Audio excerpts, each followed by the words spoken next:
Kencing manis kalau tak mau makan ubat? Bergantunglah. Kalau gula setakat 8, 9, insya-Allah. Cuma kita nak kena jaga pemakanan kita saja. Dia masalah dengan kencing manis ni macam ni. Masalah kencing manis ni, badan kita bila benda-benda yang manis atau benda-benda yang berkanji masuk dalam badan dia nak kena pecah jadi gula, dan gula ni boleh digunakan sebagai minyak petrol nak bagi enjin jalan. Tapi gula ni bila dia nak masuk, nak pakai dia kena ada benda nak bagi dia aktif. Contohnya minyak ni, kalau kita ambil minyak petrol, kita tak boleh dalam tank, kita duduk pegang di luar. Minyak aku banyak, aku ada minyak 10 liter, tapi duduk di luar kereta, mana kereta nak jalan? Dia kena bubuh dalam kereta tu. So gula ni tadi dia boleh menghasilkan tenaga bila dia dipecahkan. Masalah orang kencing manis, gula tak boleh pecah. Jadi bila gula tak boleh pecah, dia tak dapat tenaga. Sebab tu orang kencing manis, gula dia tinggi tapi dia letih.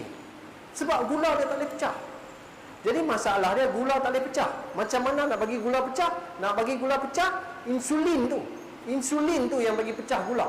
Masalah dengan orang kencing manis ni, insulin dia kadang-kadang ada, tapi insulin dia tak boleh pakai. So sebab tu setengah orang kena cucuk.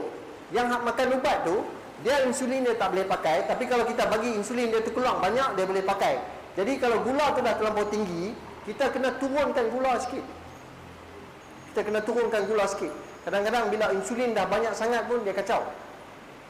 Jadi kalau Haji tanya macam mana nak jaga, jawapannya satu ya, pemakanan.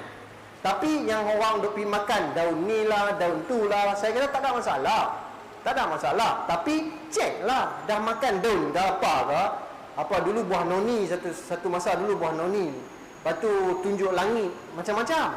Tak, saya tak peleceh, saya tak kisah. Makan. Tapi pergi cek gula, turun ke tak? Sebab gula main 40, terbalik. Memang terbalik apa Imam. Jadi nak buat apa? Buat. Saya tak kisah. Tapi pastikan gula tu turun. Sebab gula yang tinggi ni kacau. Gula tu tinggi, sama macam saya kata ayam saya ni, ambil gula bubuh. Kacau-kacau pekat. Duk tambah gula, dia lagi lama lagi pekat ni. Lagi lama lagi pekat. Sampai satu tahap ayam gula pekat tu. Darah kita bayangkan jadi pekat macam tu. Sangkut, dia memang sumbat. Gula kalau tinggi sangat memang dia sumbat sebab darah jadi terlalu pekat. Sebab kencing manis, orang jadi masalah kencing manis sebab apa? Sama. Angin ahmar, serangan jantung, buah pinggang. Sebab apa? Sebab dalam darah. Darah jadi apa? Darah jadi pekat.